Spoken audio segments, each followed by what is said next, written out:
গাজীপুরে 14 বছরের এক কিশোরীকে ধর্ষণের অভিযোগ উঠেছে অবসরপ্রাপ্ত পুলিশ কর্মকর্তা কফিল উদ্দিন ও চিকিৎসক শাহজাহানের বিরুদ্ধে। ভুক্তভোগী কিশোরী 7 মাসের অন্তঃসত্ত্বা হয়ে পড়েছে। ঘটনার পর গাজীপুর সদর থানায় মামলা দায়ের হলে অভিযুক্ত চিকিৎসককে পুলিশ গ্রেফতার করলেও মূল অভিযুক্ত পুলিশ কর্মকর্তা এখনো পলাতক।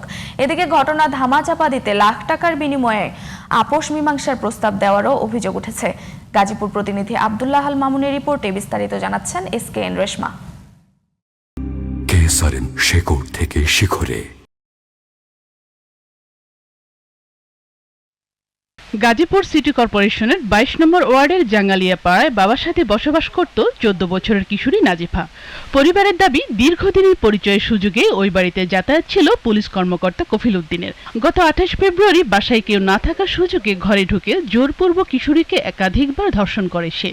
এর কিছুদিন পর 9 মার্চ স্থানীয় এক চিকিৎসকের কাছে ওষুধ কিনতে গেলে তাকে গোপন কক্ষে ডেকে নিয়ে একইভাবে জোরপূর্বক ধর্ষণ করে চিকিৎসক শাহজাহান। ঘটনা কাউকে জানালে মেরে ফেলার হুমকিও দেয়া হয় বলে জানায় ভুক্তভোগী। আমার গর্বে হলো তার বাচ্চা আছে, তার স্বীকৃতি চাই, আর এটার হলো বিচারও চাই। আমার বাচ্চাটা যে হবে এটা দায়িত্ব তো নেওয়া লাগবে, এটারই বিচার চাই আমি সরকারের কাছে। কিশোরীর শারীরিক অসুস্থতা ও বমি ভাব দেখা দিলে স্বজনদের সন্দেহ হয়। এক পর্যায়ে পরিবার ও স্বজনদের কাছে সব ঘটনা খুলে বলে ভুক্তভোগী। পরে তাকে বাংলাবাজার সেন্ট্রাল হাসপাতালে নিয়ে গেলে পরীক্ষা নিরীক্ষার পর চিকিৎসকরা জানান সে 7 মাসের অন্তঃসত্ত্বা। ঘটনাটি জানাজানি হলে এলাকায় তীব্র ক্ষোভের সৃষ্টি হয়। এলাকার নারী ও শিশুদের নিরাপত্তা নিশ্চিতে দোষীদের কঠোর শাস্তির দাবি জানান স্থানীয়রা। কমপ্লেন নিয়ে আসে যে মেয়েটার পেটটা বড় হয়ে যাচ্ছে এবং কি ভিতরে কিছু নাড়াচাড়া করে। তো আল্ট্রাসোনোগ্রামের রিপোর্টে আমরা দেখি যে মেয়েটার 7 মাসে প্রেগনেন্ট।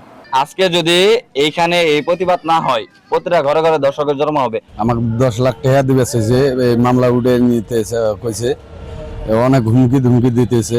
এই ঘটনায় ভুক্তভোগী কিশোরীর বাবা বাদী হয়ে 10 আগস্ট গাজীপুর সদর থানায় কফিল উদ্দিন ও ডাক্তার শাহজাহানকে আসামি করে মামলা দায়ের করেন।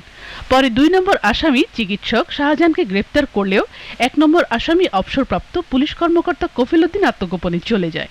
এই ভিকটিমের সাথে যা হয়েছে খুবই দুর্ভাগ্যজনক ঘটনা। এজাহার নামীয় 2 নম্বর আসামি গ্রেফতার হয়েছে, তার দৃষ্টান্তমূলক শাস্তি হবে বলে আমরা আশা করছি। এ বিষয়ে সদর থানা অফিসার ইনচার্জ আমিনুল ইসলাম জানান, দ্রুত পলাতক আসামিকে গ্রেফতার করা হবে। 2 জন এজাহার নামীয় আসামি, আমরা একজন আসামিকে গ্রেফতার করে বিজ্ঞ আদালতে প্রেরণ করেছি। আর একজন আসামি পলাতক আছে, এই পলাতক আসামিকে গ্রেফতারের জন্য অভিযান অব্যাহত আছে। ক্ষতিগ্রস্ত পরিবারটি ন্যায় বিচার পাবে এমনটাই প্রত্যাশা স্থানীয়দের। SKN Reshma, GTV news.